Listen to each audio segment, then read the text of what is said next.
শিবিরের উগ্রতা দেখেন। ডাকসুতে বিজয় লাভ করার পরে মনে হইতেছে তো বাংলাদেশের সরকার গঠন করে ফেলছে। কত হিংস্র, কত উগ্র দেখেন এদের অবস্থা।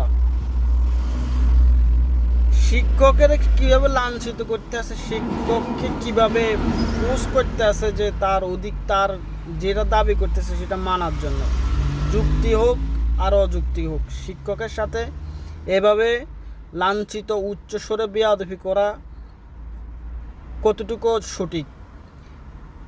ডাকসু নির্বাচন চলাকালে ছাত্রদলের প্রার্থী একটা ছেলে যখন একটা টেবিলের মধ্যে এভাবে থাবড় দিয়া শিক্ষকের সাথে কথা বলছিল, তখন এই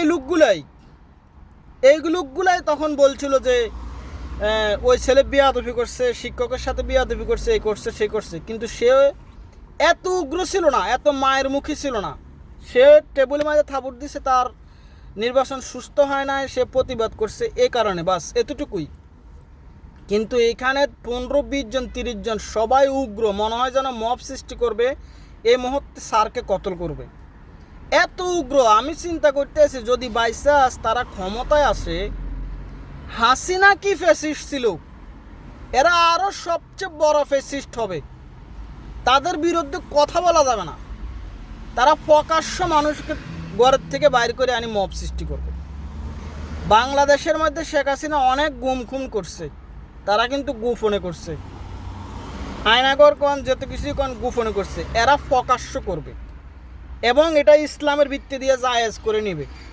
ঠিক আছে, যে কোনো কিছুই হোক, এটা কি কেউ কি সাপোর্ট করেন আপনারা? বাংলাদেশের মধ্যে ফুটপাতে দোকানপাট বাংলাদেশের কোন জায়গাতে নাই? এগুলা নিয়ে এখন ঢাকা বিশ্ববিদ্যালয় এলাকাতে গন্ডগোল করতে আছে এই ছাত্র শিবির। এগুলার কাজ কি? ডাকসুর যারা নির্বাচিত হয়েছে তাদের প্রশাসন আছে, প্রশাসনের মাধ্যমে তোমরা এগুলো উচ্ছেদ অভিযান করো, তোমরা স্বয়ং যায় মব সৃষ্টি করতেছো। এটা কি? বাংলাদেশের মধ্যে এমন কোনো মসজিদ নাই যে রাজনৈতিক প্রতি কথাবার্তা বলে জামালা সৃষ্টি করতে আসে না। আমির হামজা গতকালকে একটা মসজিদের মধ্যে রাজনৈতিক কথা বলতে আসে, একজন মুসল্লি বলছে হুজুর আপনার সাথে কিছু কথা আছে, বলেন। হুজুর রাজনৈতিক কথা বলেন না, সুন্দরভাবে ভদ্রভাবে বলছি। এই কথাটা টলারেন্স করতে পারে নাই এই উগ্র জামাতপন্থী যারা আছে তারা। লোকটাকে সবাই অ্যাট্রাক্ট করছে এবং কি লোকটাকে তাৎক্ষণিক মসজিদ থেকে বাইর করে দিছে। মনে হয় যেন তাকে মারিয়ে লাগব, মনে হয় যেন সে খুন করছে, এত উগ্র তারা। কিন্তু ইসলামের নামে রাজনীতি করে, ধর্ম ব্যবসা করে, ক্ষমতায় যাওয়ার জন্য